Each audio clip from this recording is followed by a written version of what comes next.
Señor, que tú siendo tan grande, te viniste a ser tan pequeño, Señor. Padre, tomaste la forma de siervo, como dijo tu apóstol Pablo, Señor, no para ser servido, sino para servir, Señor. Padre, Dios, qué gran ejemplo, Señor, nos diste. Padre, y en esta mañana, Señor, entendemos, Señor Jesús, lo que eso representó para nosotros, Padre. Pero tú dijiste que ejemplo nos habías dado, que así como tú habías hecho, que así hiciéramos nosotros, Señor. Padre, ayúdanos en esta mañana, Señor, que esa sea nuestra actitud. Una actitud de servicio primeramente hacia ti, Señor, a través de nuestra vida cotidiana, de nuestra adoración, de nuestro, Padre, caminar, Señor. Y también de servicio el uno para con el otro, Señor Jesús. Padre, en esta mañana, Señor, te pido que tu dulce presencia, la cual ya está aquí, Señor, ahora venga, Señor Jesús, e inspire, Padre Celestial, las palabras que han de ser dichas, Señor. Quita de mis labios toda palabra ociosa o torpe, Señor, porque no quiero hablar mi propia palabra, Señor. Padre, ha llegado el momento en el cual uno se tiene que ceñir, Señor, a tu palabra y a tu espíritu, Señor, para no hablar mis propios pensamientos, mis conclusiones o aún mi interpretación de la palabra, Señor. Padre, tu palabra ya no necesita ser interpretada porque ya fue interpretada, Señor. Así que yo te ruego, Padre, que tú tomes mi ser completo, Señor, y que tú, Padre Celestial, te dignes, te sirvas, Señor Jesús, a hacer uso de este inútil siervo para traer palabras de vida a cada uno de nosotros. Señor, bendice a la audiencia, tanto la visible como aquellos, Señor, que posteriormente estarán escuchando estas cosas, Señor. Te ruego, Padre, que todos podamos ser bendecidos y edificados con tu palabra. En el nombre del Señor Jesucristo. Amén. Dios bendiga a cada uno de ustedes. Les saludo y les doy la bienvenida en el nombre de nuestro Señor Jesucristo. Vamos a tomar dos escrituras. Una se encuentra en el Evangelio según San Mateo, el capítulo 13, y la otra en el capítulo 10 de Apocalipsis. Hemos comenzado un tema que le hemos titulado el ministerio del tercer jalón. Este es el sermón número 3.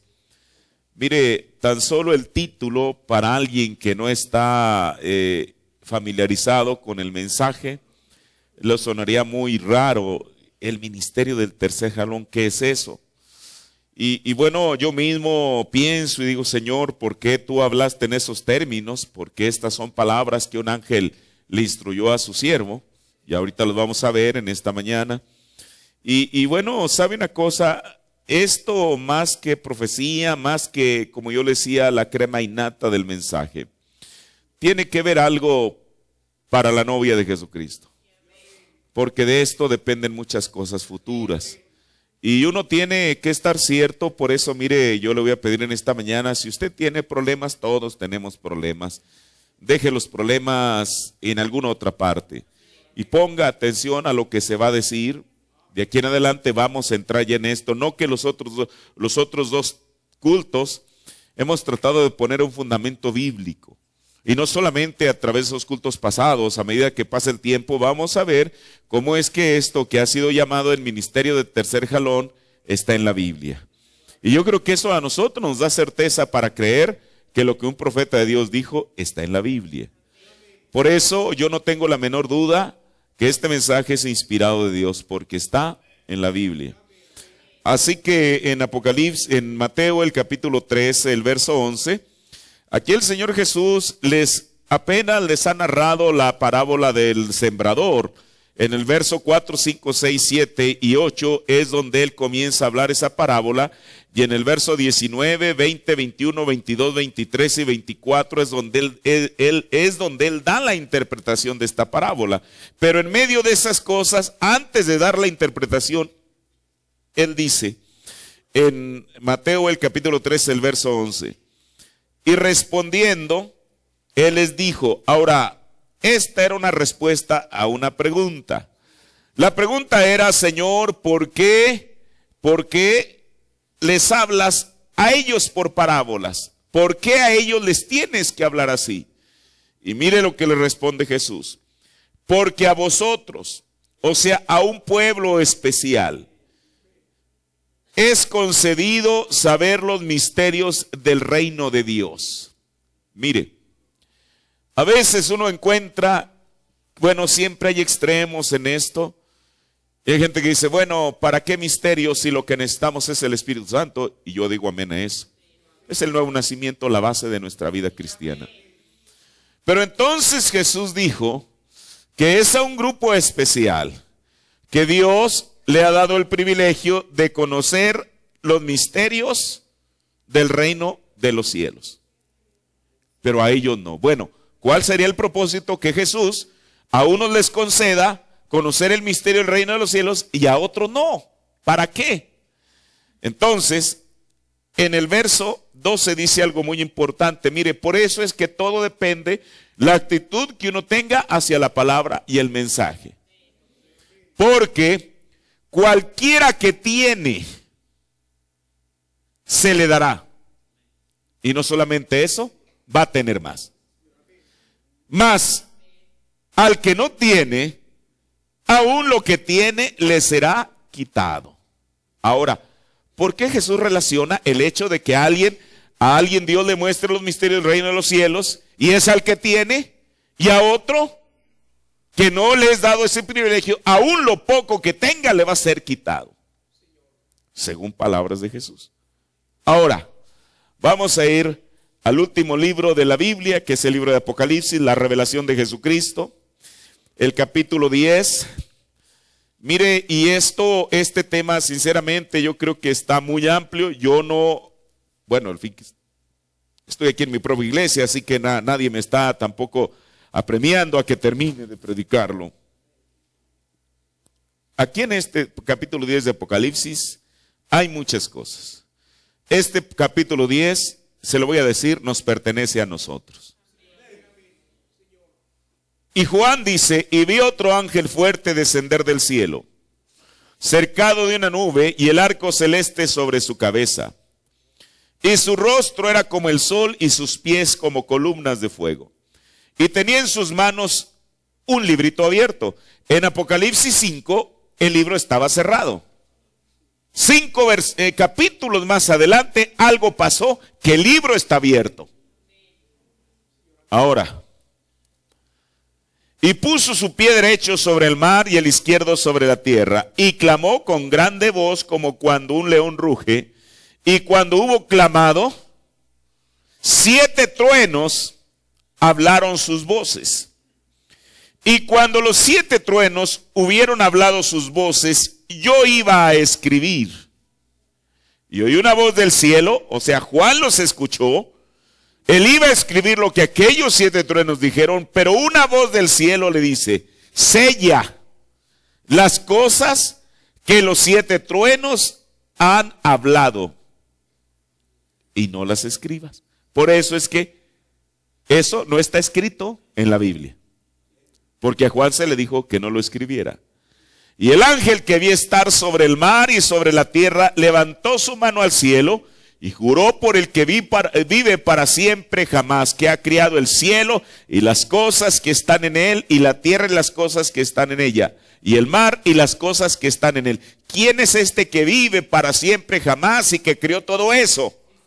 El Dios Todopoderoso.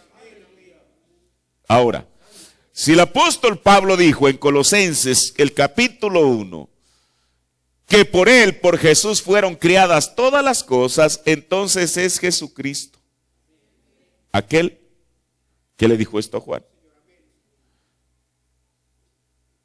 Que él dijo que el tiempo no será más. Pero en los días de la voz del 7º ángel, cuando él comenzara a tocar la trompeta, el misterio de Dios será consumado, como él lo anunció a sus siervos los profetas. Toma ese asiento.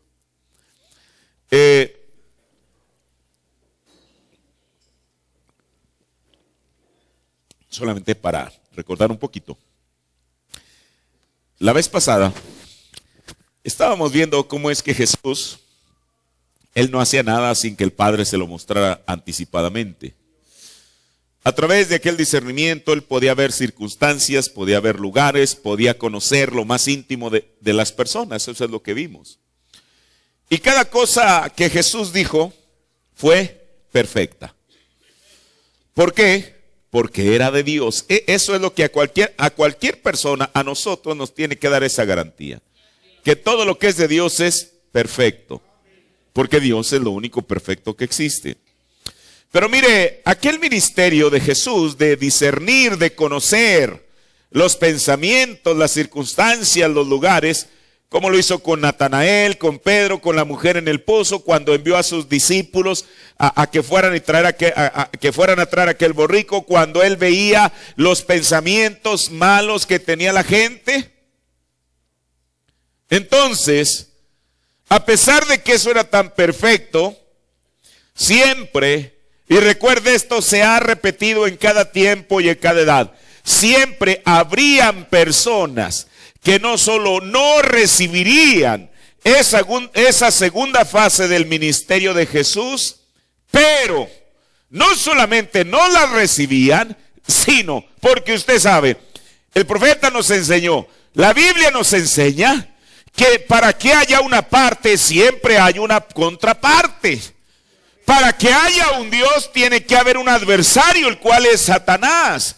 Y Satanás, escuche, él también se mueve en la atmósfera de lo sobrenatural. Así que la gente, si no iban a acreditarle las obras de Jesús a Dios, entonces se las tenían que acreditar al diablo. Por eso, si ellos no le atribuían las obras de Jesús a Dios, se las atribuían a Belzebub. ¿Y quién era Belzebub? El príncipe de los demonios. Mire, no voy a leer las escrituras, pero se las voy a dar si usted las quiere anotar. Mateo 9:34 dice eso. En Marcos 3:22 dice lo mismo. Y en Lucas 11:15 dice exactamente la misma cosa, que ellos, las obras de Jesús, a pesar de ser tan perfectas, se las estaban atribuyendo a Belzebub. Pero aquí hay una cosa, resulta que el mismísimo Satanás, él no podía ser engañado.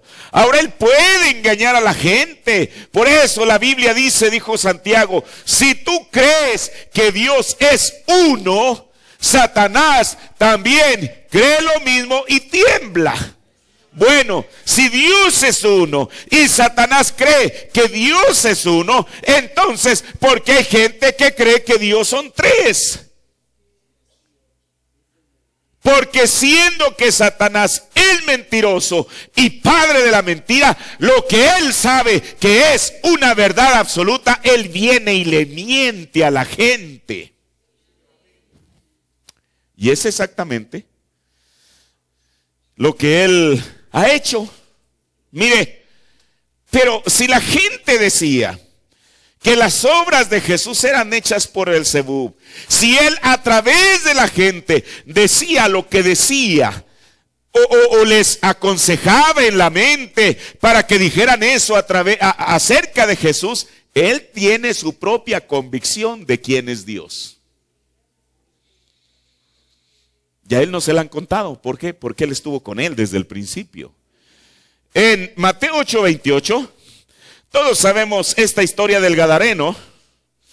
Y dice en el verso 28, y como él hubo llegado en la ribera del país de los Gergesenos, le vinieron al encuentro dos endemoniados, que salían de los sepulcros fieros en gran manera que nadie podía pasar por aquel camino.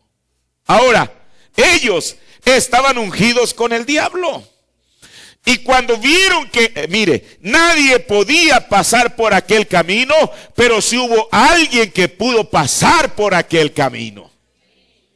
Ahora, escuche, depende de la actitud que la gente tenga hacia el poder del diablo. Usted sabe que el profeta habla de aquello, que una vez un hombre, Satanás le dijo, ¡bu! Y aquel hombre se retrocedió. Y cuando retrocedió se hizo más pequeño. Satanás, cuando vio que tenía ventaja, le volvió a hacer ¡bu! Y el hombre retrocedió y se hizo más pequeño y más pequeño hasta que prácticamente parecía insignificante.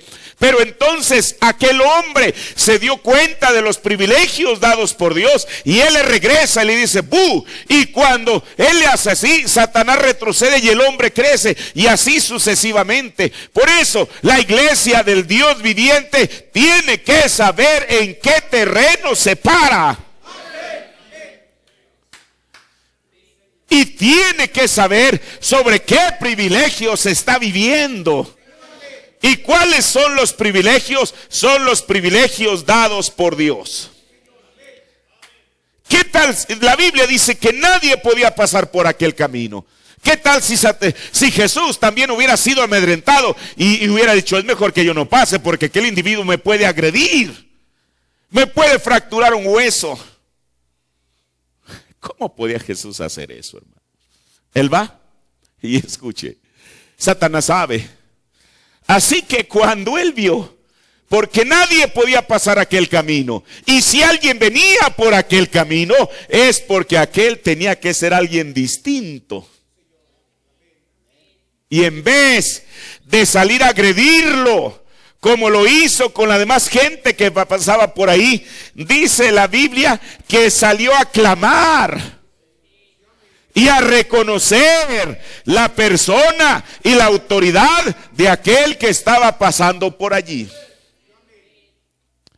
Y le dice, ¿qué tenemos contigo, Jesús? ¿Belzebú? ¿Qué tenemos contigo, Jesús, Hijo de Dios? ¿Has venido acá a molestarnos antes de tiempo?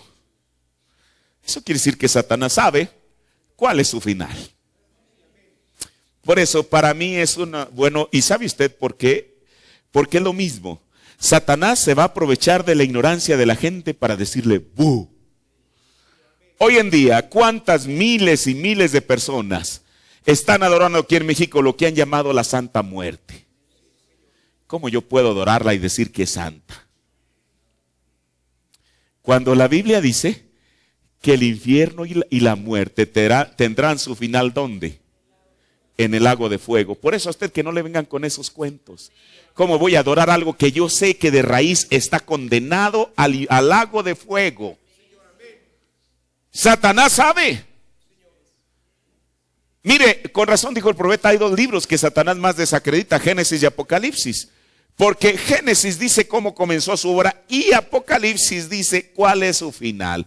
¿Cuál es el final de Satanás? El lago de fuego. Y él lo sabe. Ese es su final.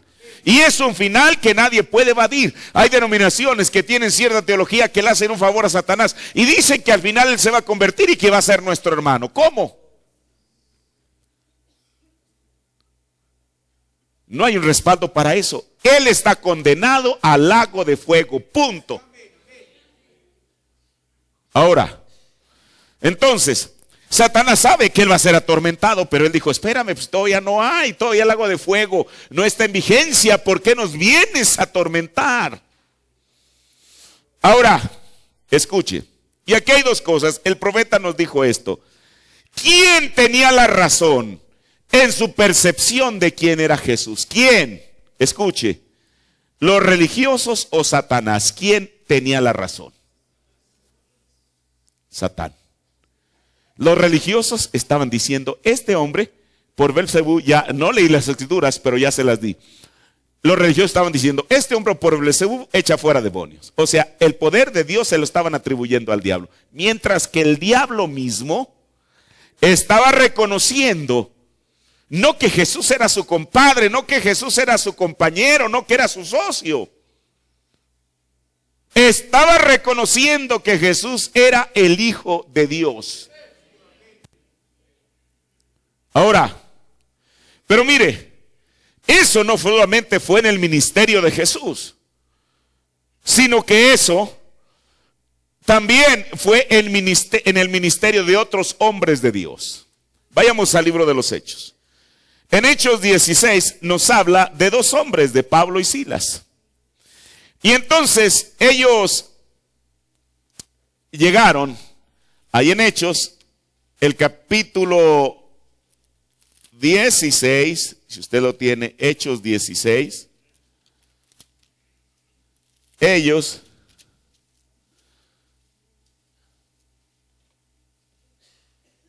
llegaron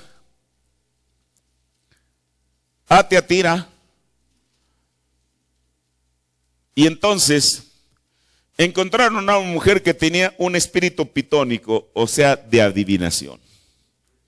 Y en Hechos 16 dice, y aconteciendo que yendo nosotros a la oración, una muchacha que tiene un espíritu pitónico nos salió al encuentro. No es que Pablo anduviera yendo y diciendo, ahorita vamos a limpiar esta ciudad de adivinos. No era Pablo corriendo tras la muchacha, era la muchacha corriendo tras Pablo y Silas. Y dice, nos salió al encuentro, la cual daba grande ganancia a sus amos. Esta, siguiendo a Pablo y a nosotros, daba voces diciendo, estos hombres son siervos del Dios alto, los cuales nos anuncian el camino de salud, o sea, el camino hacia la salvación. Y mire lo que dice el profeta. En el sermón Tu Casa, párrafo 11, predicado el 8 de agosto del 61. Y él iba por la calle, y allí iba una adivinadorcita, una mujer con un espíritu de adivinación, y ella fue contratada para decir estas fortunas. Y cuando ellos iban por la calle, ella clamaba detrás de Pablo y decía, estos son varones de Dios quienes nos dicen el camino de vida. Y mire lo que dice el profeta, qué cosa. Y Pablo no necesitaba que el diablo le asistiera en nada. O sea, Pablo no necesitaba que el diablo lo promocionara, porque era lo que estaba diciendo el diablo a través de aquella mujer. Estos hombres son siervos del Dios alto, los cuales os anuncian el camino de salud. De modo que él tan solo se dio media vuelta y reprendió a ese espíritu de la mujer. El hermano Branham dice en Pablo, prisionero de Cristo, que esta mujercita por varios días anduvo tras de ellos diciendo aquello. Pero, y mire, esta es una cosa importante, dice, porque muchas veces la persona se quiere apresurar bajo la emoción, bajo lo que sea. Pero dice el hermano Branham en Pablo, prisionero de Cristo, que esta mujer estuvo varios días tras ellos hasta que el Espíritu de Dios le dijo a Pablo, Pablo, basta, esto se acabó. Y entonces él va y reprende a aquella mujer y aquel espíritu se va de ella. Ahora, entonces, Satanás tiene la certeza de quién es Jesús. Ya lo hemos visto por la Biblia. ¿Estamos de acuerdo hasta ahí? Escuche. Pero no solamente tiene la certeza de quién es Jesús, sino tiene la certeza de quién es el mensajero de la edad. Y el mismo patrón de siempre. Él sabe quién es, pero él le miente a la gente y le dice lo contrario. Mire, en Hechos, el capítulo 19, el verso 13, dice, y algunos de los judíos, exorcistas, vagabundos, tentaron a invocar el nombre del Señor Jesús sobre los que tienen espíritus malos. Ahora eso es lo que Pablo hacía. Pero estas personas eran unos vagabundos. Y entonces, allá había un hombre que estaba endemoniado y él dijo, os conjuro por Jesús el que Pablo predica. Hermano, usted no puede caminar con una revelación de segunda mano. Usted tiene que tener la certeza de quién es Jesús y lo poderoso que es usar ese nombre. El que Pablo predica, o sea, ellos no lo predicaban desde luego. Y había 7 hijos de un tal Seba, judío príncipe de los sacerdotes, que hacían esto. Y respondiendo el espíritu malo, dijo, a Jesús conozco. Era el mismo que había dicho a través de la mujer pitonisa acerca de Pablo, y era el mismo que estaba en aquellos endemoniados gergesenos que le dijo a Jesús que él era el Hijo de Dios. Era el mismo que estaba diciendo, yo a Jesús conozco. ¿Estamos de acuerdo hasta ahí? Y sé quién es Pablo. O sea, el diablo sabe quién es Jesús y él sabía también quién era el mensajero de aquella edad. Hermano, por eso, a mí no me preocupa. A mí no me preocupa lo que alguien tenga que decir acerca de este mensajero. Dios ya lo vindicó. Y si usted tuviera la oportunidad de ver, de enfrentarse a Satanás cara a cara y preguntarle quién es William Branham, él iba a decir la verdad. Que la gente diga lo que quiera. Ahora, y sé quién es Pablo, mas vosotros quiénes sois. Y bueno, dice la Biblia que aquel hombre se fue contra aquellos hombres y los mandó desnudos y golpeados a su casa. Ahora, mire, ¿por qué estoy diciendo esto? Porque ahora lo voy a traer al ministerio del profeta, que es de lo que estamos hablando. Pero yo quiero siempre poner una base en la Escritura. Ahora, esa fue una de las cosas que el profeta le manifestó al ángel al decirle que a él le sucedía la misma cosa, que los ministros le decían que aquellas manifestaciones de Dios a través de las visiones procedían del diablo. Era lo que ellos le decían. Aún su mismo pastor le dijo eso. Uno se burlaban, oye Billy, ¿qué cenaste anoche? ¿Tuviste una pesadilla? ¿Qué fue lo que pasó? Pero había un respaldo bíblico a la actitud de los ministros concerniente a las visiones que él veía, ya que ellos le atribuían esas visiones a Satanás. Mire, y voy a leerle otra vez aquí en Cómo el ángel vino a mí, párrafo 190 al 192.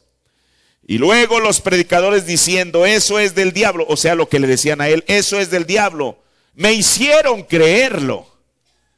Y luego esa noche, cuando él se refirió a eso, yo le pregunté bien, ¿por qué es que todos los médiums y cosas como esas y esas gentes poseídas por el diablo me dicen de eso? Y los clérigos, mis hermanos, me dicen que eso es del espíritu maligno. Es el mismo patrón repitiéndose. Cuando él se subió en aquel autobús Greyhound que él iba, cuando él era todavía, guardabosque, que él iba ahí, iba todos llenos. Usted sabe como hoy en día en los que va uno agarrado de ahí del tubo porque todos los demás asientos están ocupados. Él iba de esa manera. Y entonces una mujercita lo abordó a él, no a los demás, y le dijo, ¿sabías que tú naciste bajo una señal? Y entonces él se quedó sorprendido porque en otra ocasión él andaba en una feria con un amigo. Y una mujer ahí debajo de una carpa le dijo, hey tú. Entonces él iba con su amigo, pensó que le hablaba a su amigo, no, tú el de suéter así a rayas, tú ven. Entonces él pensó que ella quería algún favor de él, que le fuera a comprar un refresco y le dijo, oye, ¿sabías que tú naciste bajo una señal? ¿Cómo, hermano?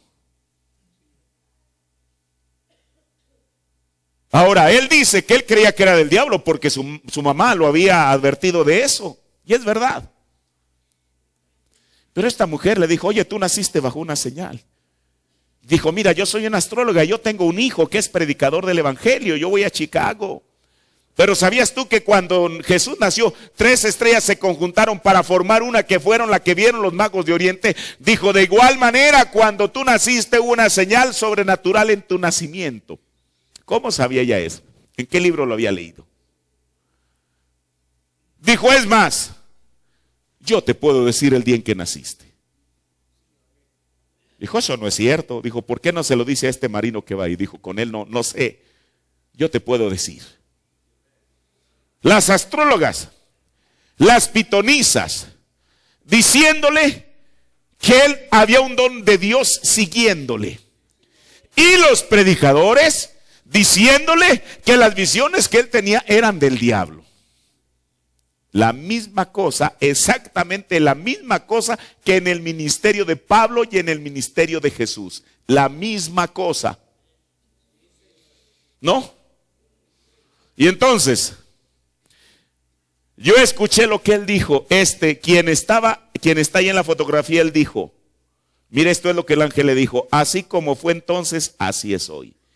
Y él empezó a relatarme que cuando el ministerio de nuestro Señor Jesucristo empezó a manifestarse, los ministros dijeron que él era Belzebub, el diablo, pero los demonios decían que él era el Hijo de Dios. Le pregunto, ¿lo que el ángel le estaba diciendo era de acuerdo a la Biblia, sí o no?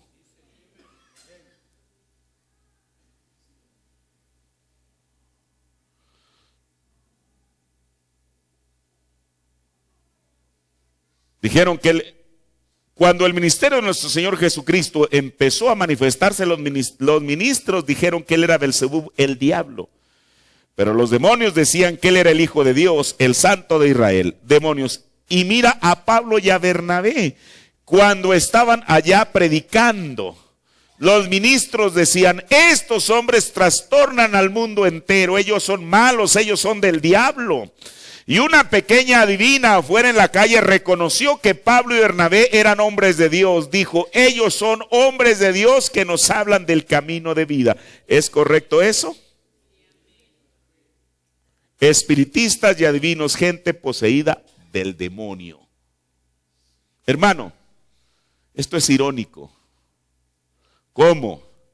Gente poseída por el diablo puede decir la verdad acerca de Dios, y gente religiosa puede referirse a la misma cosa y atribuírsela al diablo mismo.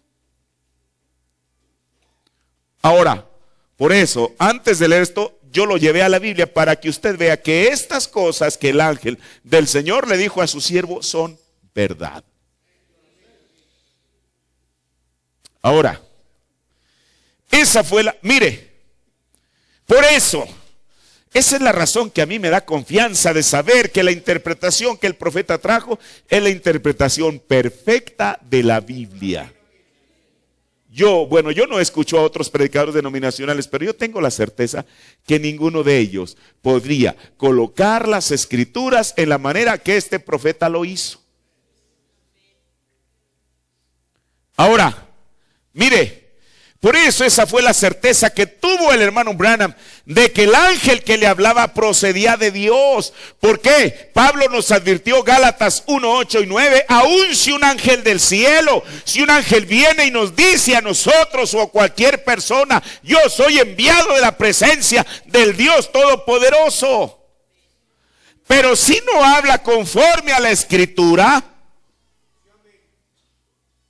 no me importa qué mensaje traiga, no viene de Dios. Porque Pablo dijo: si un ángel del cielo viene y predica algo contrario, ¿qué? Sea maldito. ¿No? Por eso, esa es la certeza, porque el ángel de Dios nunca lo sacó de la Escritura, siempre lo llevó a la Biblia. Y dice el profeta en día este monte, en el párrafo 14, dice: cuando él se para delante de mí en esa luz que ustedes ven en la fotografía y la revela, cada vez es completamente correcta con la Escritura. Esa es la razón que yo sé que es el ángel del Señor, porque él da testimonio de su palabra. Y si el ángel me dijera una cosa que no fuera escritural, yo no le creería. Esa es la pequeña, gran diferencia. Sí, dice algo. Aún dijo Isaías: conforme a la ley y conforme al testimonio. Si no hablan conforme a cualquiera de estas dos cosas, es porque no les ha amanecido. La Biblia en inglés dice: es porque no hay luz en ellos. Dice: tiene que estar primero en la palabra. La palabra de Dios es eterna, porque un ángel pudiera venir y predicar algo más. Pablo dijo que no era correcto, pero si es la palabra de Dios, el ángel de Dios verificará cada vez que esa es la palabra, que esa palabra es la verdad. Si es un ángel verdadero del Señor, si es algo que no está claro, entonces no lo escuchen. Pero si un ángel viene y habla y dice exactamente lo que la palabra dice, entonces ese ángel proviene de Dios. Ahora, después de que el ángel le disipa todas sus dudas con la Escritura, entonces le da otra base escritural de su futuro ministerio. Y aquí mismo, como el ángel vino a mí, su comisión. Y fíjese lo que el ángel le dijo. Y él dijo, como al profeta Moisés le fueron dados 2 dones, señales, mejor dicho, para vindicar su ministerio, así a ti se te darán 2. Así también a ti te han sido dados 2 dones para vindicar tu ministerio. Él dijo, uno de ellos será que tomarás de la mano a la persona por la cual estás orando, con tu mano izquierda tomarás su mano derecha. Y dijo, entonces permanece quieto y eso habrá un efecto físico que sucederá en tu cuerpo. Más bien con la mano izquierda él tenía que tomar al paciente. En esta parte ya dijimos, entonces tú ora. Si eso te deja, es que la enfermedad se ha ido de la gente. Mire, si él con su izquierda tomaba al paciente con la derecha, aquí había una vibración, un efecto físico. Cuando él oraba por la persona y aquel efecto físico en la mano desaparecía, eso quería decir que la persona estaba sana. Si él oraba y aquello no se iba, no había otra cosa que hacer más que pronunciar una bendición y que siguieran su camino. Dice, si no se va, solo pide una bendición y que sigan su camino. Bueno, yo dije, Señor, yo tengo temor que no me escuche. Tengo temor de que ellos no me recibirán.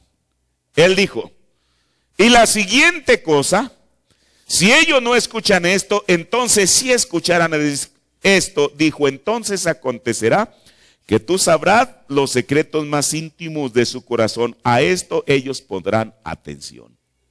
Ya lo vimos el domingo pasado, que esto comenzó en Regina, Saskatchewan, Canadá, el 29 de julio de 1949. O creo que fue el 24. Ahora, bueno, ¿cuáles fueron las 2 señales que le fueron dadas a Moisés, de las cuales el ángel que lo estaba instruyendo le dijo? ¿Dónde están? Mire, vamos a ir a Éxodo, el capítulo 4. Mire, hay un paralelismo entre esas 2 historias.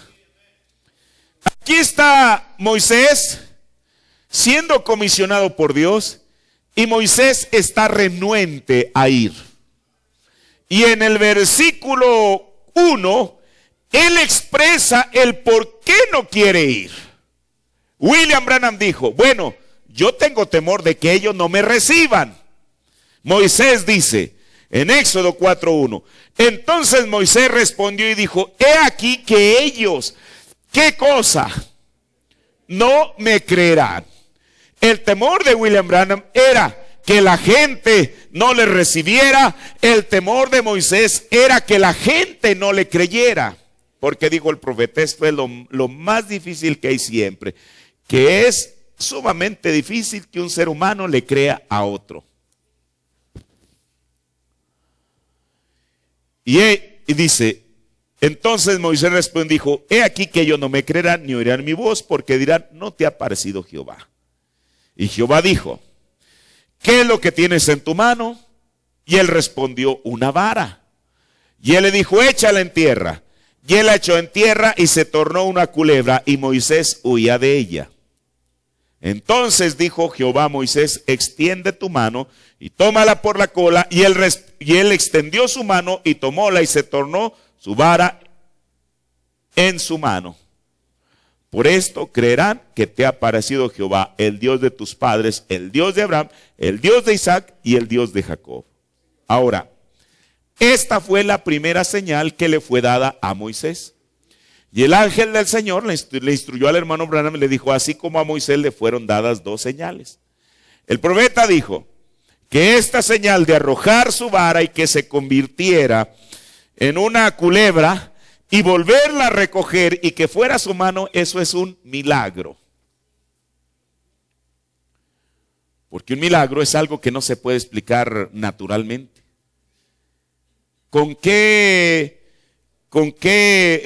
Científicamente, ¿cómo podía algún científico explicar el que una vara se convierta en una culebra y que después se vuelva a convertir en una vara? ¿Cómo? Cuando los elementos que forman una cosa y otra son distintos. Y díjole más Jehová, aquí va la segunda señal. Mete ahora tu mano en tu seno. Y él metió la mano en su seno y como lo sacó, he aquí que su mano estaba leprosa como la nieve. Imagínense. O sea, estaba blanca. El profeta de Dios dijo que esa es la lepra en su último estado. Blanca. Y dijo, vuelve a meter tu mano en tu seno. Y él volvió a meter su mano en su seno y volvió a sacar del seno. Y aquí es que se había hecho como la otra carne. Dijo el profeta, esto era una sanidad. Lo de la vara convertida en culebra y convertida otra vez en vara era un milagro. Lo de su mano, estando completamente normal, la mete y sale blanca como la nieve, en la lepra en su último estado, y la vuelve a meter y sale completamente sana. Eso era una sanidad. Eso es lo que dijo el profeta de Dios. Y mira, el Señor le dice, si aconteciere que no te creyeren ni obedecieren la voz de la primera señal, creerán a la voz de la postrera. Pero hubo algo. Cuando Moisés está en Egipto, resulta que el milagro y la sanidad no inmutó a Moisés, perdón, a Faraón. ¿Por qué? Porque Faraón tenía personas, dos personajes que el apóstol Pablo llama Janes y Jambres, que podían hacer la misma cosa. Ahora, mire, esto es serio. Porque como lo que Moisés podía hacer bajo el poder de Dios, estos dos hombres, mire, yo aquí lo anoté, mire, porque yo cuando escucho cosas así que el profeta dice, siempre las anoto aquí en mi Biblia, porque siempre tienen algo. El hermano Branham dice, y yo eso, y cada vez hasta que estoy aquí me acuerdo que lo voy a investigar. El hermano Branham dice que cuando Janes y Jambres hicieron lo mismo que Moisés hizo, dijo, era bajo la percepción extrasensorial. Yo sé que esto a usted le suena demasiado raro, a mí también, pero eso es lo que el profeta dijo. Habrá que investigar qué es eso, para saber qué fue lo que ellos utilizaron. Mire, yo al menos van 2 veces o 3 que he encontrado que el profeta lo dice de la misma manera. Yo aquí lo anoté en la Biblia. Ahora, entonces, ellos podían imitar eso. Pero mire, en el versículo 9 de Éxodo 4, aquí el Señor le añade esto. Y aun si no creyeren a estas 2 señales, ni oyeren tu voz, o sea, la primera y segunda señal no era lo único que llevaba Moisés. Escuche. Ni oyeren tu voz, algo más va a suceder. Tomarás de las aguas del río y derramarálas en tierra. Derrámalas,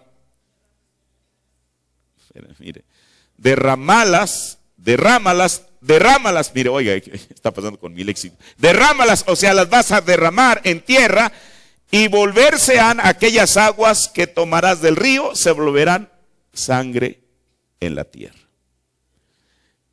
Allí en el desierto le dio 2 señales que Janes y Jambres pudieron imitar. Del Señor le advirtió, si no te creen con esas 2 señales, tú vas a hacer esto. Pero sorpresa. Janes y Jambres podían hacer esto también. Usted léelo en la Biblia.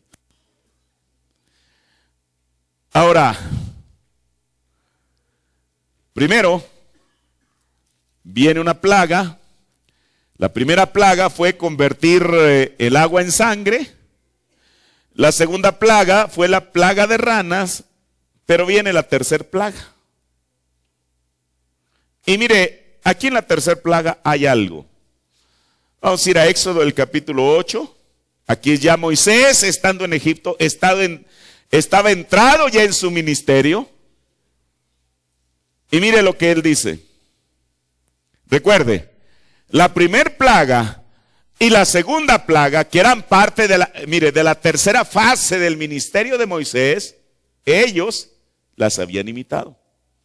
Pero ahora vamos a ir a Éxodo, el capítulo, le dije 8, el verso 16.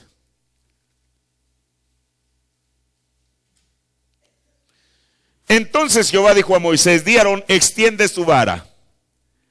¿Y hiere qué? Bueno, le voy a dar tiempo a que abra su Biblia. El polvo de la tierra, para que se vuelvan piojos por todo el país de Egipto. O sea, él le dice que golpee el polvo de la tierra y que de ahí se vuelva el polvo. ¿Me explico? Que el polvo se va a volver piojos. Y ellos lo hicieron así. Y Aarón extendió su mano con su vara e hirió el polvo de la tierra, el cual se volvió piojos. O sea, lo que el Señor le dijo: tú haz esto y esto va a suceder, y sucedió. Así en los hombres como en las bestias, todo el polvo de la tierra se volvió piojos en todo el país de Egipto. Y aquí van estos dos personificadores, estos dos imitadores, quizá diciendo: vamos a hacer lo mismo. Y mire lo que dice el siguiente versículo. Y los encantadores hicieron así también para sacar piojos con sus encantamientos, mas no pudieron, y había piojos así en los hombres como en las bestias. Aquí se toparon con pared. Mire, yo se les he dicho muchas veces que hace unos, ¿qué será? 30 años, quizá 29. Había un hermano que él venía de por allá de Tlalpan a la iglesia, y una vez él me abordó con esta pregunta y me dijo: hermano, ¿por qué la tercera plaga, los magos o estos encantadores no pudieron volver el polvo en piojos? Y sabe una cosa, si usted no sabe la respuesta, es mejor que no la diga y no que mienta. Entonces le dije: hermano Fernando, la verdad no sé por qué. Eventualmente, una vez leyendo esta escritura, vi algo que dijo el profeta. Mire, ¿dónde radica el misterio de que no hayan podido imitar la tercera plaga? Esto radica en que la tercera plaga se trataba de crear algo del polvo de la tierra. Eso es lo que dice la Biblia. ¿Le suena a usted crear algo del polvo de la tierra? Nosotros somos producto de la creación de Dios. ¿De qué? Del polvo de la tierra. Pero no solamente nosotros. Mire lo que dice el profeta. Hay muchas citas, yo solamente traje dos. Una de ellas está en el sermón La prueba infalible de la resurrección, predicado el 14 de enero del 57, párrafo 27. Cuando Dios se cernía sobre la tierra en el principio por medio del Espíritu Santo, no había nada aquí. Y a medida que el Espíritu Santo comenzó a cernirse, la vida comenzó a salir del polvo. Las flores, o sea, estas florecitas, ¿de dónde salieron? Del polvo de la tierra. O sea, estas son polvo también. El día que esta florecita se muera y se marchite, se va a hacer ¿qué? Polvo. Pero no solamente eso. Dice, la botánica, la vida de las plantas, las aves volaron del polvo de la tierra, los animales se levantaron de entre el polvo. ¿Puede usted imaginarse eso? Dios en esta tierra tenía y tiene los elementos para formar y crear. Qué cosa tan maravillosa, imagínese usted. ¿Aún sabe usted que dijo el hermano Branham que el hombre en un principio parecía como un árbol plantado en la tierra? Que sus pies parecían las raíces que estaban allí. Imagínese usted al caballo, de pronto ahí en el polvo de la tierra, y cuando Dios habla la palabra, de aquel polvo algo se comienza a agrietar y aquella figura del caballo se comienza a separar del polvo, se levanta, se sacude y ahí está el caballo. Por la palabra hablada de Dios. ¿Es verdad? Cualquier animal. Ahora mire. Por eso, dice el profeta, las aves salieron volando del polvo. Los animales se levantaron de entre el polvo y luego el hombre salió del polvo de la tierra. ¿Lo oyen? En Hebreos capítulo 4, párrafo 232. ¿Qué lo hizo a usted lo que es? En el principio, cuando el Espíritu Santo empolló la tierra, no había más que erupción volcánica. Una florecita de Pascua salió, dijo, eso luce bonito, sigue empollando. Las flores salieron, la hierba salió, los árboles salieron.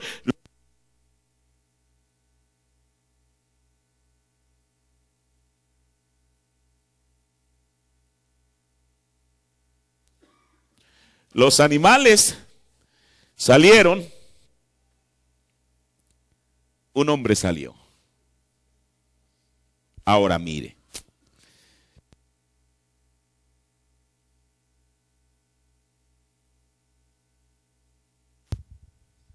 Esta cita, yo la había visto aquí y la acabo de ver, pero no la quería leer, pero la voy a leer. En el sermón, ¿por qué algunas personas no pueden conservar la victoria? Párrafo 74. Dice, el padre echó un vistazo y dijo, eso es maravilloso, eso es maravilloso, eso es hermoso.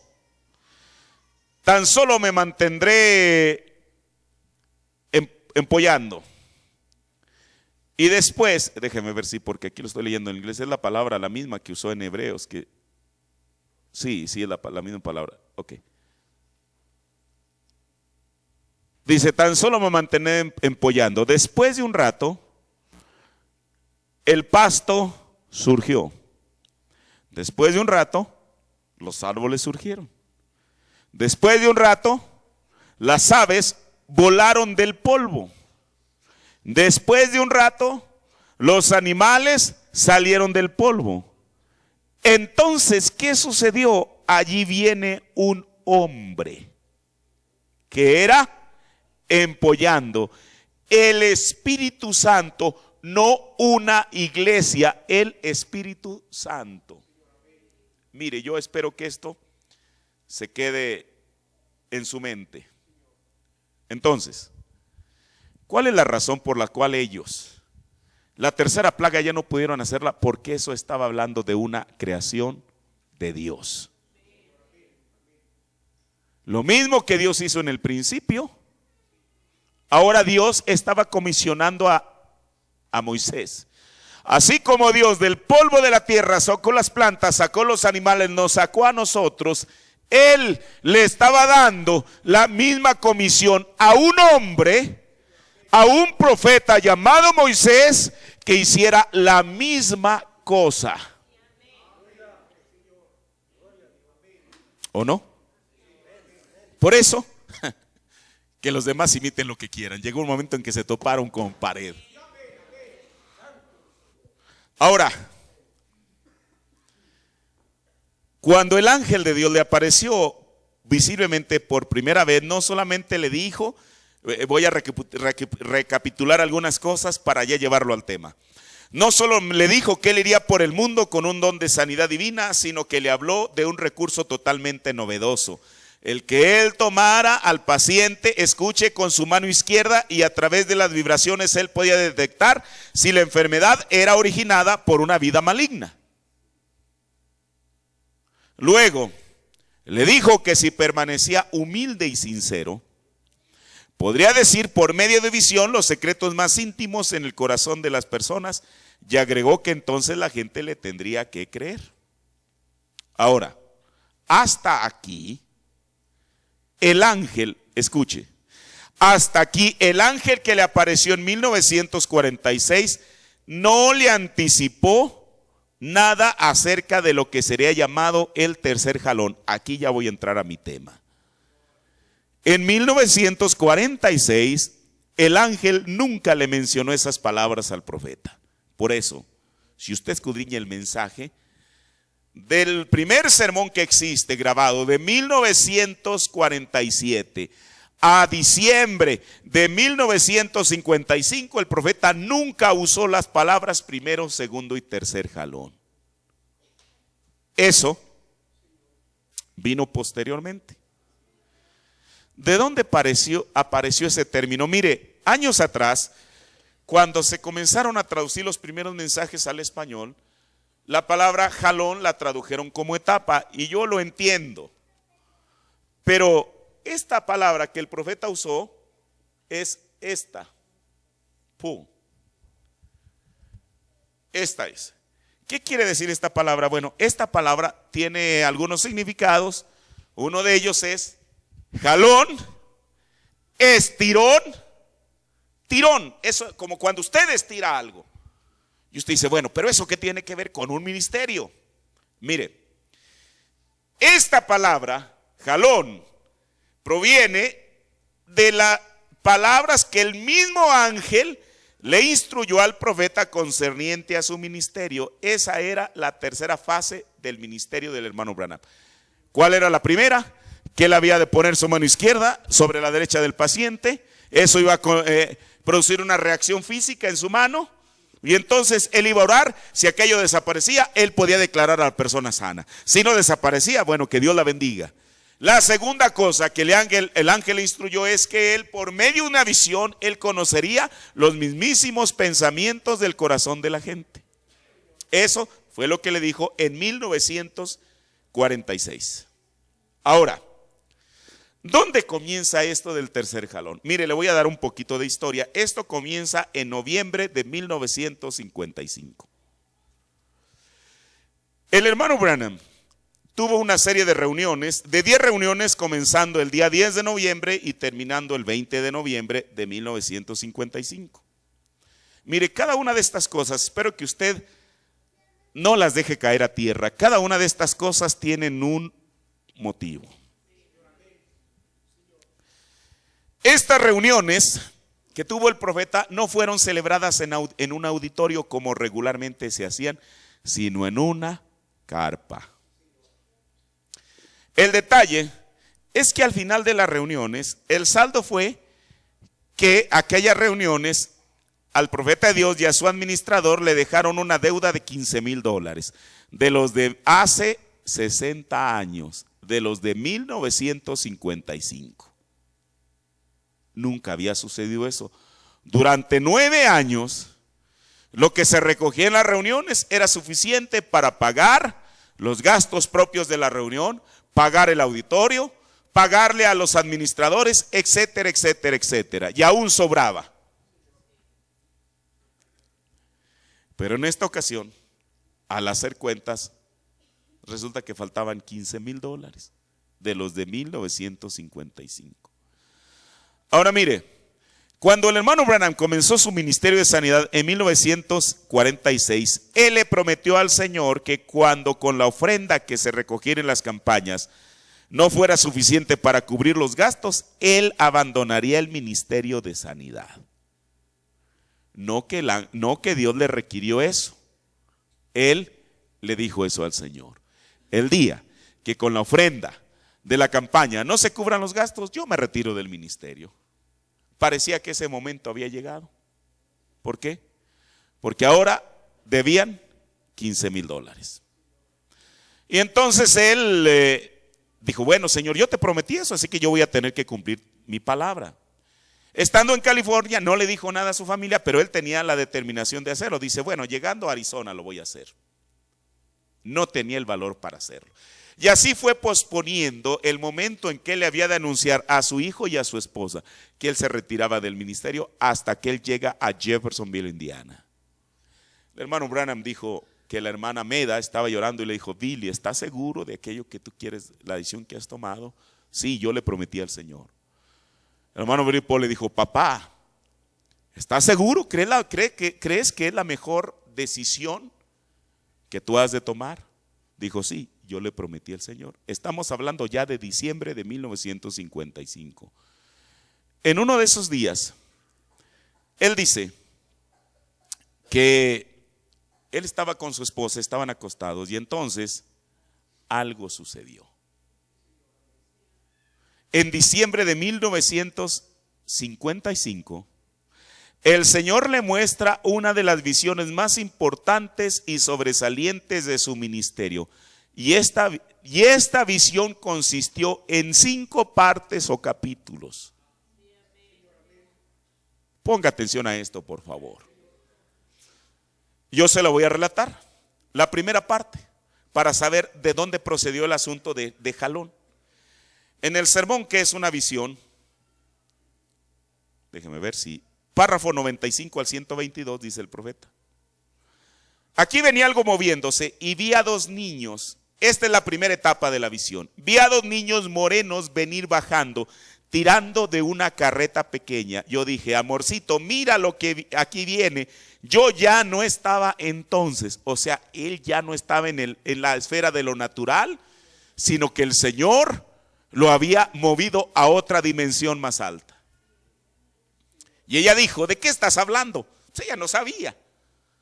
Yo podía oírla, pero no podía responderle. Y estos niños estaban caminando en dirección a mí. Pequeños, como de cabello largo, ojos negros, rostro moreno, viniendo, caminando hacia mí. Y yo vi entonces, comencé a avanzar más allá de los niños y vi al señor Arganbright, mi hermano, que ha ido al exterior conmigo muchas veces, lo vi parado allí mirándome. Avancé hacia él. Ahora yo podía seguir oyendo a mi esposa andando por ahí en la habitación. Yo lo diré de esta manera, de modo que ustedes lo entiendan.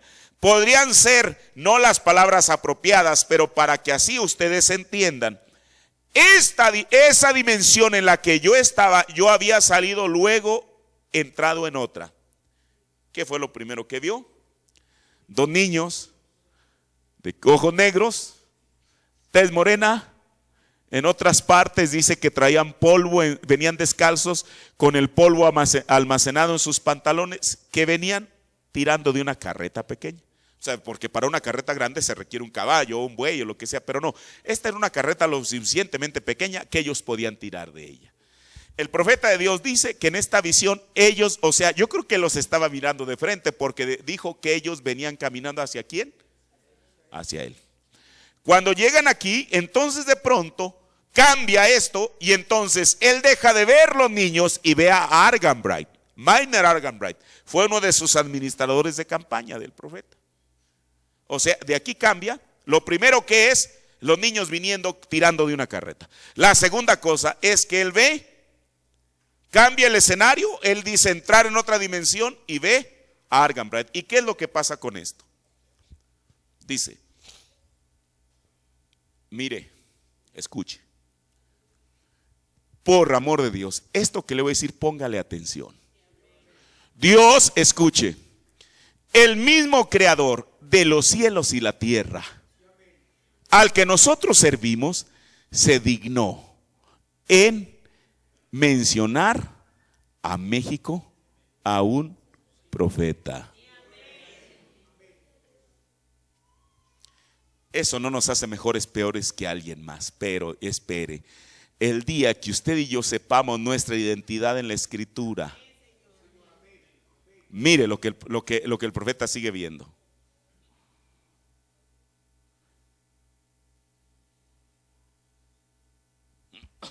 Esa dimensión en la que yo estaba, yo había salido, luego entrado en otra y yo ya no podía oírla caminando, o sea, a su esposa.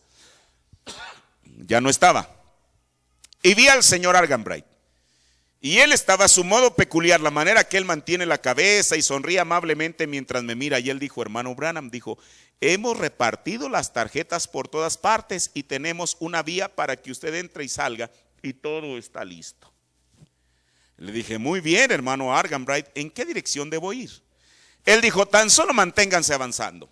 Avancé y pasé a algunos ministros y miré un poquito más adelante y entré a un gran acontecimiento panorámico y todos tipos de, parecía asientos para millares de personas. Justo entonces voy a tener aquí. Él ve a Arganbright y ya sabe lo que le dijo, ustedes manténganse avanzando. Cuando él entra, ve una vista panorámica. Vio lugares donde habían muchos asientos para personas. Si usted quiere que le diga cuántos había 50,000. Usted dice, ¿de dónde sacó esa versión?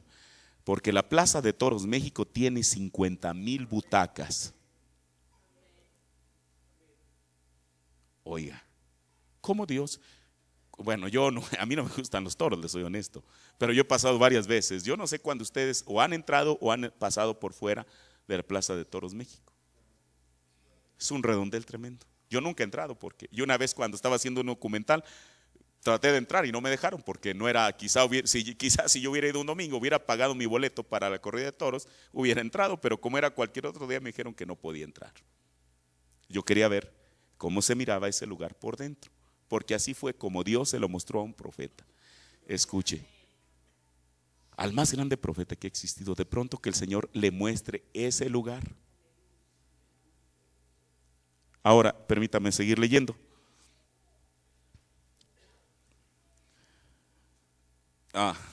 Avancé y pasé algunos ministros y caminé un poquito más adelante y entré a un gran acontecimiento panorámico. Todo tipo de parecía asientos para millares de personas. Justo entonces oí a alguien decir, la reunión está despedida. Pues dije, ¿quién la despidió? ¿Cómo llegó a ser despedida? Y yo estaba disgustado y dije, ¿por qué está despedida? ¿Qué ha ocurrido? Y estaba goteando lluvia y algo me dijo, por esto sabrás. Esto él lo está viendo en diciembre de 1955. Él llega a un lugar donde está supuesta a haber una reunión y alguien despide y está lloviendo, despide la reunión. Pero aquí no lo dice. Pero dice el profeta en otro sermón que habla de lo mismo, que entonces una persona le dijo, hermano Branham, no se preocupe, ya recogimos la ofrenda. Y el profeta le dijo, oiga caballero, ¿desde cuándo la ofrenda es más importante que ganar almas para Cristo? Ahora, estas dos primeras partes de la visión seguramente tenían que ver con México, porque la segunda parte se cumplió a cabalidad cuando él vino a la Ciudad de México en marzo de 1956. Él llegó el día 16 de marzo por la línea Pan American, ya no existe esa línea aérea, él dice que en esa línea aérea llegó, Pan American Airlines, aterrizó en la Ciudad de México. Después de que aterriza, se van al Hotel Regis. ¿Cuántos han oído de ese hotel? Ese hotel que estaba ahí por donde está, hoy ya es parte de la Alameda Central. Ese hotel en el terremoto de 1985 se vino abajo, demolieron todo aquello y ampliaron el parque. Él dice en las cintas, él menciona el nombre de ese hotel, él llegó al Regis. Bueno, se hospedaron, se acomodaron y entonces sí, vámonos a la reunión. Pero resulta que en el camino a la reunión comenzó a llover. Cosa que ustedes saben que aquí en marzo, en el mes de marzo, es raro que llueva. Las lluvias comienzan o a finales de mayo, o incluso en junio, o a veces hasta finales de junio. Pero en marzo comenzó a llover. Y el taxista le estaba diciendo, oiga señor, esto es extraño, no es usual que llueva aquí en México en esta temporada. Yo sé, yo tengo más de 30 años viviendo en esta región. Y entonces, bueno, ellos llegan. Y cuando llegan, para su sorpresa, encuentran el lugar, la plaza de toros que el Señor le había mostrado. Mire, por eso ahí es donde está muchas veces el malentendido. Hay ministros en el mensaje que todavía se sostienen diciendo que el hermano Branham estuvo en una plaza de toros. Y cuando uno les pregunta, oiga, ¿su dicho de dónde lo sostiene? Es que el hermano Branham lo dijo, sí, pero él lo dijo en enero. Y él vino en marzo. Porque eso era lo que los administradores le dijeron. Ya tenemos una plaza de toros conseguida para usted.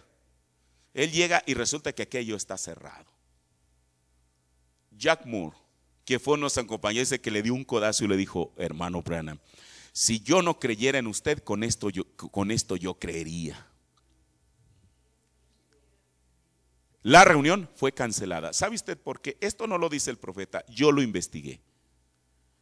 En esos días Usted sabe cómo es que la Iglesia Católica metió presión. Fueron a ver al presidente de la República.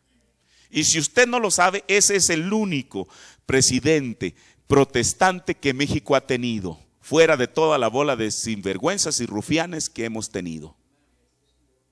El único. Usted dice, ¿cómo lo sabe? Porque el hermano Branham lo dijo. Él dijo que Adolfo Ruiz Cortines era metodista. Usted investiga la biografía de él y lo más que le pueden decir es que era un hombre muy tacaño. ¿Y eso qué? Pero que lo acusen de ladrón, que lo acusen de todas las cosas que existen hoy en día, que lo acusen de eso. Ese hombre se paró conforme a su convicción. Cuando los jerarcas de la Iglesia Católica le dijeron, señor presidente, no hemos sabido que antes el gobierno haya introducido un protestante. Y les dijo, ¿y eso qué? Dijo, ¿sabía usted que la gente, toda esa gente que sigue a ese hombre es gente ignorante? Les dijo, caballeros, ustedes tienen 500 años aquí en México, ¿por qué la gente está tan ignorante? Eso fue un golpe con guante blanco que les dio. Los individuos se regresaron. Pero eso no quiere decir que la Iglesia Católica se quede y dice, pues ya el gobierno, ni modo, ya el gobierno nos dio un revés, ni modo, salimos perdiendo. No.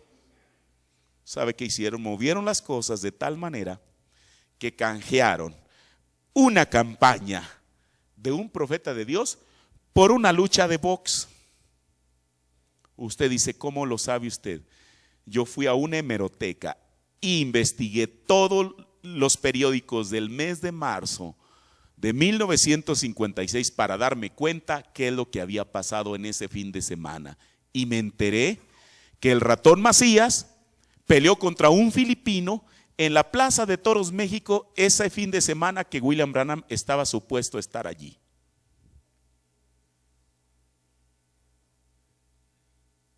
¿Por qué? Porque había una visión que tenía que ser cumplida. Ok. Después de que él se dio cuenta que todo está cancelado, él dice que se regresa a Estados Unidos. Y él dice que Arganbright y el general Medina, eso es lo que dice el hermano Branham, que fueron a Indiana otra vez a decirle, hermano Branham, ya tenemos el lugar. Y él no dijo, hermanos, qué bueno, me alegra que me haya dicho, a ver, vamos a hacer la reservación. En este mismo momento tomamos otra línea aérea y nos vamos a la Ciudad de México. No. Él dijo, hermanos, permítanme, déjenme ir a orar. Y él dice que fue a Greensmill, al mismo lugar donde le apareció el ángel del Señor en 1946. Y decir, Señor, ¿qué debo hacer? ¿Debo ir a México o no?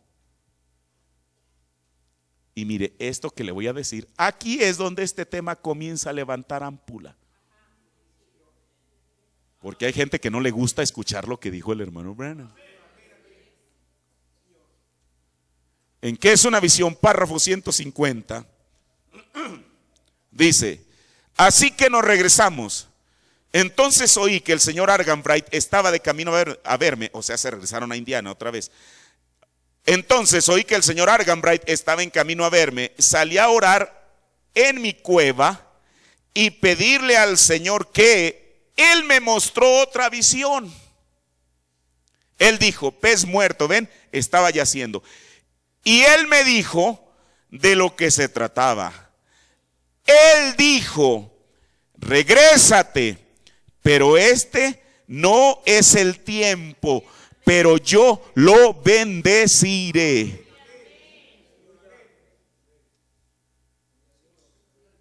O sea, el Señor le dijo, estas no fueron palabras de él, mucho menos mías. El Señor le dijo, regrésate, ¿a dónde? A la Ciudad de México. Este no es el tiempo, pero yo lo bendeciré. Mi pregunta es, si ese no era el tiempo, ¿habrá un tiempo? Esa es mi pregunta. Si según las palabras de Dios mismo, este no es el tiempo, pero yo lo voy a bendecir de todas maneras. Mi pregunta es, si marzo de 1956 no fue el tiempo correcto, ¿habrá un tiempo? Ahora, sigo leyendo. en este mismo sermón qué es una visión. Entonces dije, regresando al asunto de esas visiones, la primera, ¿cuál era? Los niños tirando de una carreta, niños morenos. Segunda cosa, lo que tuvo que ver con la campaña del William Branham en la Ciudad de México. Y entonces inserté esto que el Dios le dice, que él se regrese, pero este no es el tiempo, pero yo lo bendeciré. Hermano, Dios sabe lo que usted y yo no sabemos. Le repito, Dios sabe lo que usted y yo no sabemos. Dice, y entonces dije, pues yo no. Luego entré más allá en la dimensión, o sea, va subiendo. Y cuando entré yo estaba de pie con ustedes saben, un zapatito de bebé de aproximadamente 1 año de edad. Ustedes saben, los pequeños ojetes no es una botita, sino un zapato. Y yo tenía una agujeta en mi mano intentando poner este orificio de 1/8 de pulgada. ¿Cuánto es 1/8 de pulgada, hermano? 1 pulgada, ¿cuántos centímetros son? ¿Ah? 2.5. Entonces, si era 1/8 de pulgada, serían 3 milímetros el orificio, el ojete del zapatito. 3 milímetros, así, mire. Yo sé que usted ni lo alcanza a ver, apenas yo lo alcanzo a ver. Así. En un orificio de este tamaño, él estaba tratando de meter una agujeta, y aquí el profeta dice, déjeme ver dónde me quedé.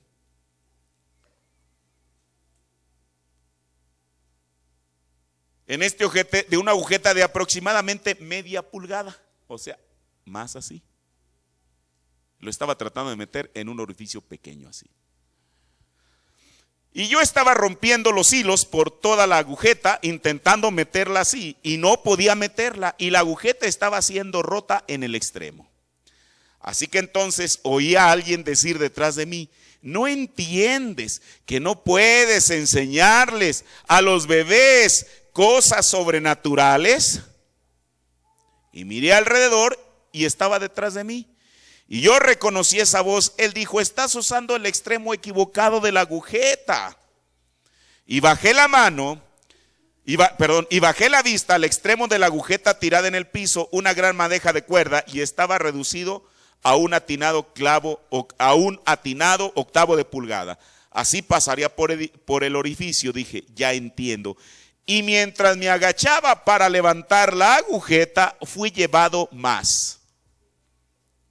Entonces ya llevamos, con esta sería la cuarta, ¿verdad? La primera, los niños viniendo, tirando de la carreta. La segunda, la visión, la reunión siendo cancelada. La tercera, él metiendo esa agujeta en el orificio del zapato, y que no podía porque estaba muy gruesa la agujeta para el tamaño del edificio. Pero el Señor le dijo, le estás metiendo por el extremo equivocado. Cuando va y ve el otro extremo, entonces se da cuenta que era del tamaño de la agujeta. Pero después de ahí, el escenario cambia. Ahora tome nota de eso, vigílenlo venir a suceder. Ven, y mientras yo comencé a agacharme, ya no estaba yo otra vez. Luego cuando volví en sí, yo estaba de pie al lado de un lago hermoso, algo parecido al lago de ustedes aquí. Mire, esto lo predicó en Chicago, y el lago que está en Chicago es el lago Michigan. Y dice, en la temporada de verano, cuando está muy bonito y verde, y habían pescadores por todo alrededor del lago y estaban pescando, pero estaban atrapando pescados pequeños. Y miré hacia el lago y aquellas grandes y hermosas truchas arcoíris allá, y dije, sé que esto es una visión, pero no puedo entender esas truchas. Pero dije, ¿sabes? Creo muy dentro de mi corazón que puedo atrapar aquellas, o sea, las truchas, que puedo atrapar aquellas. Así que recogí la cuerda. En vez de ser una cuerda, o sea, de la agujeta, era una caña de pescar. Y justo en este momento el ser detrás de mí dijo, ahora yo te enseñaré a pescar, cómo atrapar aquellas. Así que él tomó y él dijo, ata el señuelo. Y fijé el señuelo. Él dijo, ahora lánzalo muy allá. Ahora escuchen con atención. Muy allá en lo profundo. Y cuando lo lances, ahora deja que el señuelo se hunda primero. Y entonces dijo, tira de él despacio. De ahí la palabra jalón, o sea, jala de él despacio. Ahora esa es realmente la técnica del pescador.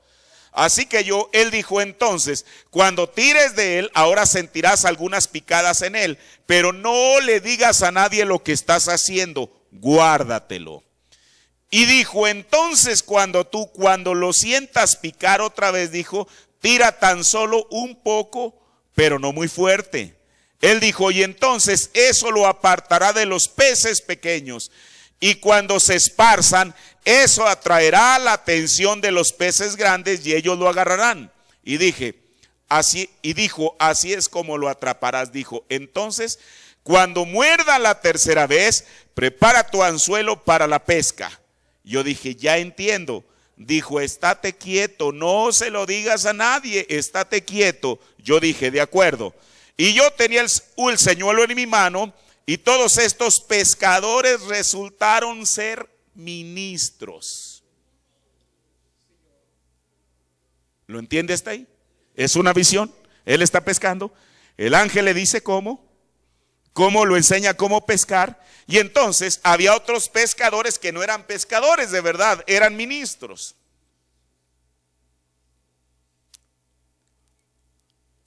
Déjenme ver. Y todos ellos vinieron alrededor diciendo, hermano Branham, sé que usted puede atrapar los peces. Oh, por supuesto, eso me hizo sentir muy bien. Yo dije, oh sí, soy un pescador, puedo atrapar los peces. Y él dijo, y dije, ahora, he aquí la manera que ustedes lo hagan. ¿Qué estaba haciendo? Exactamente contrario a lo que el ángel le dijo. No les enseñes. Y dijo, ustedes láncenlo muy allá. Y fue muy allá dentro del agua profunda. Dijo, ahora esos peces pequeños están bien, hermanos, pero también queremos los grandes. Y yo dije, vean, cuando eso se sumerja, ahora vean, allí lo tienen, justo casi donde deben estar. Ahora vean, ahí, vean eso, ahí están los peces pequeños. Dije, ahora una vez más, doy un gran tirón. Y cuando lo hice, saqué todo el señuelo del agua. Y cuando lo saqué, atrapé un pez. Pero me preguntaba cómo se metió el sedal en su boca, porque parecía que la piel estaba extendida sobre el señuelo, como del mismo tamaño del señuelo. Yo pensé, oh, qué cosa, y dije, sí, así es. Él dijo, y mire, aquí es donde comienza el tema. Aquí es lo que el ángel le va a decir en esta cuarta fase de la reunión. Él dijo, de la visión. Él dijo, ¿ves? Aquel primer jalón fue cuando solías poner tus manos sobre las personas y les decías cuál era su enfermedad. Él dijo, el segundo jalón, o sea el estirón que él iba a dar cuando estaba pescando, fue cuando tú conocerías los secretos del corazón, como te dije. O sea, él ya estaba advertido que esas cosas iban a suceder, solamente que en 1946 el ángel nunca mencionó la palabra jalón. Es hasta diciembre de 1955 cuando él ve esta visión que el ángel por primera vez usa esa terminología. Dice él, el segundo jalón fue cuando tú conocerías los secretos del corazón, como te dije. Y dijo, en vez de que te lo guardares, trataste de explicar todo al respecto y decírselo a las personas. Y cuando se lo explicaste, dijo, tú mismo no sabías nada al respecto. ¿Y cómo podías explicarlo? Y causaste un montón de carnal y que surgieran imitaciones, y mira lo que has hecho. Y dije, Señor, lo siento. Y dije, oh, me pesa tanto, no sé qué hacer. Y yo estaba tirando del sedal y estaba procurando arreglar mi sedal. Y él me miró y él dijo, ahora, que no se te enrede el sedal en este tipo de ocasiones. Entonces, aquí, ¿cuántas partes llevamos de la visión? 4. Pero dijimos que esta visión consta de 5 partes. La última parte de la visión la voy a dejar para después. Dice, fue al hermano Branham, fue a William Branham quien se le estaba mostrando cómo pescar. El resto de los predicadores solamente estaban observando de la orilla. Desde la orilla. Por eso el derivado de esta visión, Por eso, más bien, es derivado de esta visión que se origina la expresión tercer jalón, o sea, tercer estirón. Por eso, a él se le fue ordenado que lo mantuviera en secreto y él prometió que así lo haría. Pero al explicar cómo operaba el don en su mano, traigámoslo así. Porque el ángel le advirtió, mira, el primer jalón que era cuando tú ponías tu mano izquierda sobre el paciente. Y ya lo que ya sabemos. El segundo estirón o jalón era cuando tú por una visión podías discernir los pensamientos de la gente. Pero venía un tercer jalón. Ahora, pero mire, según palabras del ángel, el que él le haya dicho a la gente cómo operaba aquello produjo una gran cantidad de imitadores carnales. Por eso, todo lo que existe en el mundo hoy en día no es otra cosa sino derivado, escuche, todos los que creen en sanidad divina, todos los evangelistas, no es derivado sino de que el profeta les enseñó cómo pescar. Mire, voy a terminar diciendo esto, y no lo digo para demeritar la imagen de Oral Roberts, no, él ya partió con el Señor. Pero yo encontré algo que no lo dice el profeta, desde luego, que a mí me hizo pensar algo. Mire, en 1949, unos cuantos meses antes, en marzo para ser exacto, y eso está documentado, en marzo de 1949, Oral Roberts tenía una reunión en Tampa, Florida. Y el profeta andaba en la región y él fue esa noche a la reunión de Oral Roberts. Y bueno, él estuvo ahí viendo la manera en que Dios operaba la sanidad divina a través de Oral Roberts. Pero en una revista que se llamó, ya no existe, se llamó Aguas Sanadoras. Es una revista creada por Oral Roberts para publicitar su ministerio. En 1956, en esa revista Aguas Sanadoras, publican un artículo que se llama si necesitan sanidad, hagan estas cosas. Y mire lo que se dice en esta revista. Esto es la propia revista de Oral Roberts diciendo esto. Dice, fue maravilloso, más allá de las palabras, observar a estos dos varones fieles, ambos llamados de Dios, ambos habiendo escuchado la voz del mismo maravilloso Salvador, ambos comisionados del Señor para liberar a la humanidad, mientras ellos hablaban de las maravillosas cosas de Dios. ¿Quiénes eran estos dos varones a los cuales se refiere la revista? William Branham y Oral Roberts. Y luego dice más adelante, ambos habían escuchado la voz de Dios. Ambos sintieron el poder de sanar en sus manos. Y luego mire lo que dice la revista. El hermano Branham en su izquierda a través de vibraciones. El hermano Roberts en su derecha con el poder de detectar la presencia de nombres y números. Con el poder de detectar la presencia, nombres y números de demonios. ¿Qué le parece? Lo que dice la misma revista Aguas Sanadoras de Oral Roberts. ¿Qué dijo? Y lo dicen en 1956. Hay un libro que se llama Todo es posible, escrito por un catedrático de la Universidad de Indiana ya por 1975 fue, y el autor de este libro se llama David Edwin Harrell Jr. Y mire lo que él dice.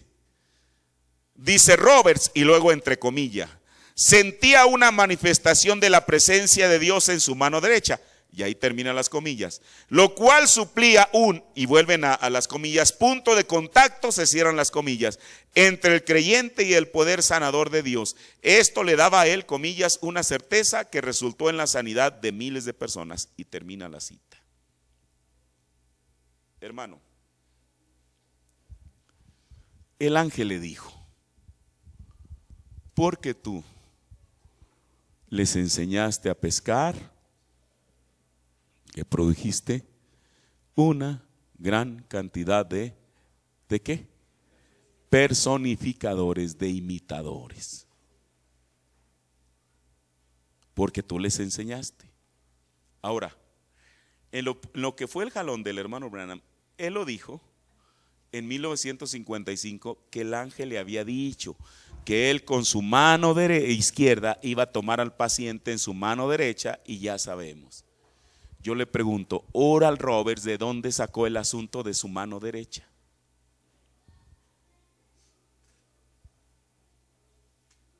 ¿Se lo dejo de su consideración? ¿De dónde sacó eso? Hermano, porque ¿qué fue lo que dijo el profeta? Que resultaron ser los pescadores que estaban, a los cuales él estaba enseñando, ministros. Antes de eso, antes de William Branham, no había un Oral Roberts detectando con su mano derecha las enfermedades. ¿O sí? Bueno, usted dice, hermano, yo no sé de eso. Bueno, yo sí sé, no había.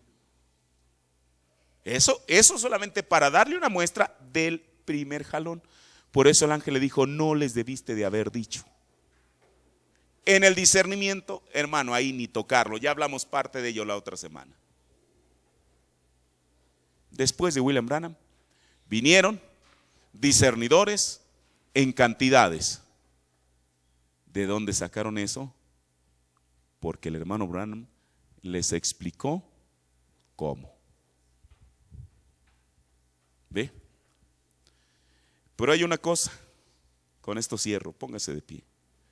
En esta mañana, escuche, pudieron haber personificado el primero y el segundo jalón, pero a mí me queda una esperanza, que el Señor le instruyó al profeta que el tercer jalón no iba a ser personificado. Escuche, ni dentro ni fuera del mensaje. Con eso vamos a entrar, si Dios nos da la vida, la próxima semana, a ver. Son quizá como, quizás sean como unas, bueno, yo aquí las enumeré por letras, y las enumeré desde la letra A hasta la letra, déjeme ver, F, G, hasta la letra I, A, B, C, D, E, ¿qué sigue de la E? F, G, H, I. 9 cosas que son el tercer jalón del profeta. Y los vamos a estudiar una por una. Vamos a orar. Señor, yo te agradezco en esta mañana, Señor, por estas cosas, Padre, las cuales proceden de tu palabra, Señor. Padre, y cada una de ellas, Señor Jesús, están en la Escritura, Señor. Padre, hemos tratado, Dios, de ser fieles a aquello que ha dicho tu profeta, Señor. Yo espero que en esta mañana, Señor Jesús, en esta iglesia, siendo que somos mexicanos, eso no nos hace mejor que nadie, Señor. Pero Padre, lo que yo sí creo, Señor, es que México, Señor Jesús, a pesar de la violencia, de la corrupción, de todo lo que hay en nuestro país, Señor, Padre, todavía ocupa un lugar en tu mente, Señor. Padre, todavía es así, Señor Jesús. Yo lo creo, porque tú, Dios, te dignaste a mostrarle a tu profeta eso, Señor. Padre celestial, permite, Dios, que como mexicanos nunca perdamos nuestra identidad, no como patriotas, Señor, porque ¿quién se podría estar orgulloso, Señor, de toda la corrupción y lo que impera en nuestro país, Señor? Pero Padre, como nación, yo creo que tú viste una novia, Señor. Viste un grupo de creyentes, Señor Jesús.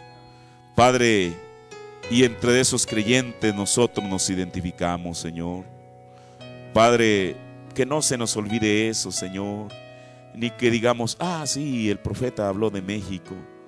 Padre, por eso, Dios, donde quiera que este mensaje ha sido predicado, Señor, aún en las selvas de África, Señor, en las junglas, en Estados Unidos, en China, Señor Jesús, en Australia, Padre, la gente sabe, Dios, que aquí en México un bebé fue resucitado, Señor, que un hombre ciego recibió la vista, Señor, y que miles y miles y miles, Señor Jesús, de sanidades ocurrieron aun cuando la campaña había terminado, Señor.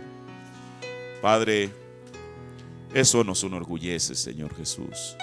No para ser altivos, sino para estar orgullosos de ti, Señor. Gracias, Padre, porque tú en tu gran misericordia y en tu gran plan, Señor, y en aquello que tú tenías en la parte de atrás de tu cabeza, en tu nuca, aquel plan que dijo tu profeta, Señor, estaba México, Señor. Eso es lo único por lo cual nosotros nos podemos enorgullecer, Señor. Por lo cual, oh Dios, podemos, Padre, amar al país, quizá no las cosas que suceden, Señor, pero aún nuestra bandera, Señor Jesús. Padre, hablando de aquel águila devorando aquella serpiente, Señor. Padre, como aquellos aborígenes, Señor, o aquellos nativos tenían esa revelación, Señor, que para nosotros al verla a través de la Biblia, Señor, y de tu mensaje tiene un gran significado. Bendice a tu pueblo en esta mañana, y que esto del tercer jalón, que apenas comienza, Señor, la enseñanza, esto es la mecánica, Señor, pero algún día vendrá la dinámica, Señor. Y es lo que estamos anhelando con nuestro corazón, Señor. Pero permite, Dios, ser instruidos con la mecánica correctamente, para que cuando venga la dinámica estemos en posición para recibirla, Señor. Gracias, Señor, por tu palabra, en el nombre de Jesucristo. Amén. Dios bendiga a cada uno de ustedes.